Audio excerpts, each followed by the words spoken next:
ಪರಲೋಕದವುಗಳ ಕಡೆಗೆ ನೋಡುವಂತೆ ನಿಮ್ಮ ಆತ್ಮವನ್ನು ವಾಕ್ಯದಲ್ಲಿ ಬಲಪಡಿಸುವ ಅನುದಿನದ ಧ್ಯಾನ. ಇಂದಿನ ಧ್ಯಾನದ ಶೀರ್ಷಿಕೆ ಎರಡೂ ಕೂಡ ಒಟ್ಟಾಗಿ ಬೆಳೆಯಲಿ. ಈ ದಿನದ ಸತ್ಯವೇದದ ವಾಕ್ಯ: ಸುಗ್ಗಿ ಕಾಲದ ತನಕ ಎರಡೂ ಕೂಡ ಬೆಳೆಯಲಿ. ಸುಗ್ಗಿ ಕಾಲದಲ್ಲಿ ನಾನು ಕೊಯ್ಯುವವರಿಗೆ ಮೊದಲು ಹಣಜಿಯನ್ನು ಆರಿಸಿ ತೆಗೆದು ಅದನ್ನು ಸುಡುವುದಕ್ಕೆ ಹೊರೆ ಕಟ್ಟಿಹಾಕಿ ಗೋಧಿಯನ್ನು ನನ್ನ ಕಣಜಕ್ಕೆ ತುಂಬಿರಿ ಎಂದು ಹೇಳುವೆನು ಅಂದನು. ಮತ್ತಾಯ 13ನೇ ಅಧ್ಯಾಯ 30ನೇ ವಚನ. ಈ ಕೊನೆಯ ದಿನಗಳಲ್ಲಿ ಕಲ್ವಾರಿಯ ಮನುಷ್ಯನ ಹೆಜ್ಜೆಗಳನ್ನು ಅನುಸರಿಸುವವರು ಅತ್ಯಂತ ಕಷ್ಟಗಳ ಅಡಿಯಲ್ಲಿ ಮುಂದುವರಿಯಬೇಕಾಗುತ್ತದೆ ಎಂದು ದೇವರ ವಾಕ್ಯವು ಕಲಿಸಿಕೊಡುತ್ತದೆ.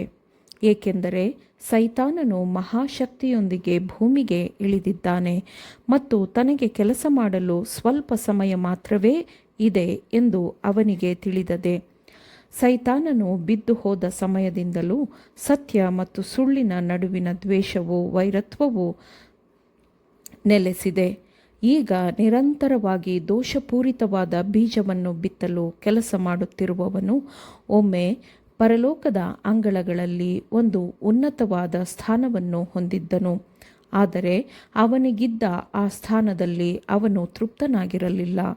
ತಾನು ಇನ್ನೂ ಹೆಚ್ಚು ಉನ್ನತಿಗೆ ಹೋಗಬೇಕು ಎಂದು ಅವನು ದೃಢನಿಶ್ಚಯ ಮಾಡಿಕೊಂಡು ಅದನ್ನು ಪೂರೈಸಿಕೊಳ್ಳಲು ಪರಲೋಕದಲ್ಲಿ ಯುದ್ಧವಾಗುವವರೆಗೂ ತನ್ನ ಉತ್ಕಟವಾದ ಬಯಕೆಯನ್ನು ಈಡೇರಿಸಿಕೊಳ್ಳಲು ಅವನು ಕೆಲಸ ಮಾಡಿದನು.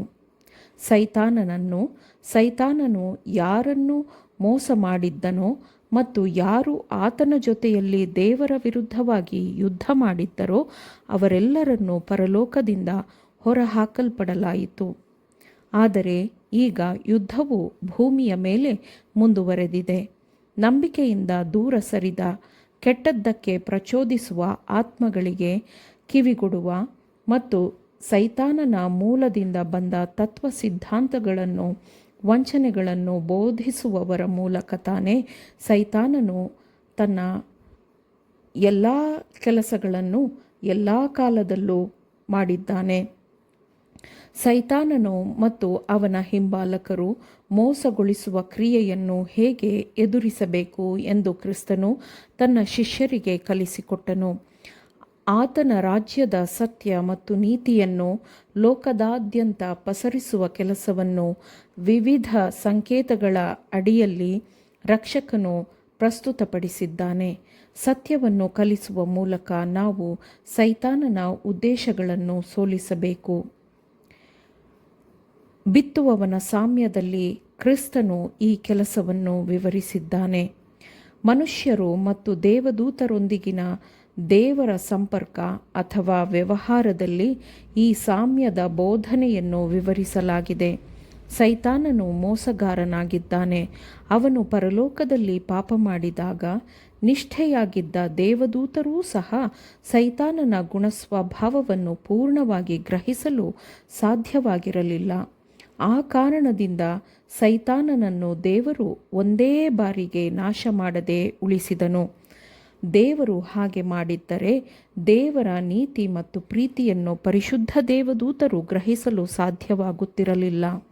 ಪಾಪ ಮತ್ತು ದುಃಖದ ಕಹಿ ಫಲವನ್ನು ನೀಡುವ ದುಷ್ಟ ಬೀಜದಂತೆ ದೇವರ ಒಳ್ಳೆಯತನದ ಮೇಲಿನ ಸಂದೇಹವು ಉಳಿದು ಬಿಡುತ್ತಿತ್ತು. ಆದುದರಿಂದ ದುಷ್ಟತನದ ಕರ್ತೃವಾದವನು ತನ್ನ ಗುಣಸ್ವಭಾವವನ್ನು ಸಂಪೂರ್ಣವಾಗಿ ಅಭಿವೃದ್ಧಿಪಡಿಸಿಕೊಳ್ಳಲು ಅನುಮತಿಸಲಾಯಿತು. ದುಷ್ಟತನದ ಕೆಲಸವನ್ನು ನೋಡುವಂತಹ ದುಃಖವನ್ನು ದೇವರು ಕಾಲಕಾಲದಿಂದಲೂ ಸಹಿಸಿಕೊಂಡಿದ್ದಾನೆ. ದೇವರು ನಮಗೆ ಅನಂತವಾದ ಉಡುಗೊರೆಯನ್ನು ದಯಪಾಲಿಸಿದ್ದಾನೆ. ದುಷ್ಟನ ತಪ್ಪು ಬೋಧನೆಗಳಿಂದ ಯಾರೂ ಮೋಸ ಹೋಗದಂತೆ ಕಲ್ವಾರಿ ಕ್ರಿಸ್ತನ ಪರಿಶುದ್ಧ ಸತ್ಯವೇದವು ನಮಗೆ ತಿಳಿಸುತ್ತದೆ. ಏಕೆಂದರೆ ಅಮೂಲ್ಯವಾದ ಫಸಲು ನಾಶವಾಗಿ ಬಿಡುವ ಅಪಾಯವಿದೆ ಎಂಬ ಅರಿವನ್ನು ಇಟ್ಟುಕೊಳ್ಳದೆ ಹಣಜಿಯನ್ನು ಕೀಳಲು ಸಾಧ್ಯವಿಲ್ಲ. ಮತ್ತು ಪರಲೋಕದ ಕರ್ತನು ಸೈತಾನನ ಕಡೆಗೆ ಸಹಿಷ್ಣುತೆ ಹೊಂದಿರುವಂತೆ ನಾವು ನಮ್ಮ ಜೊತೆ ಮನುಷ್ಯರ ಕಡೆಗೆ ಸಹಿಷ್ಣುತೆ ತೋರಬಾರದು. ಇತರರನ್ನು ಖಂಡಿಸುವುದು ಮತ್ತು ಇತರರ ಮೇಲೆ ತೀರ್ಪು ಹೇಳುವುದು ಕ್ರಿಸ್ತನ ಮಾದರಿಯ ಬೋಧನೆಯಲ್ಲ. ಬದಲಾಗಿ ನಮ್ರತೆ ಮತ್ತು ಸ್ವಾರ್ಥವನ್ನು ನಿರಾಕರಿಸುವುದೇ ಕ್ರಿಸ್ತನ ಮಾದರಿಯ ಬೋಧನೆಯಾಗಿದೆ. ಆಮೇನ್. ದೇವರ ವಾಕ್ಯಗಳನ್ನು ಶ್ರದ್ಧೆಯಿಂದ ಆಲಿಸುವವರು ಮಾತ್ರವೇ ಆಗಿರದೆ ಪಾಲಿಸುವವರೂ ಆಗಬೇಕೆಂದು ನಿಮ್ಮನ್ನು ಉತ್ತೇಜಿಸುತ್ತೇನೆ. ಪರಿಶುದ್ಧಾತ್ಮನ ಸಹಾಯದಿಂದ ಆಲಿಸಿದ ನಿಮ್ಮೆಲ್ಲರಿಗೂ ಧನ್ಯವಾದಗಳು. ಮತ್ತೆ ದೈನಂದಿನ ಧ್ಯಾನಕ್ಕಾಗಿ ನಾಳೆ ಸಂಧಿಸೋಣ.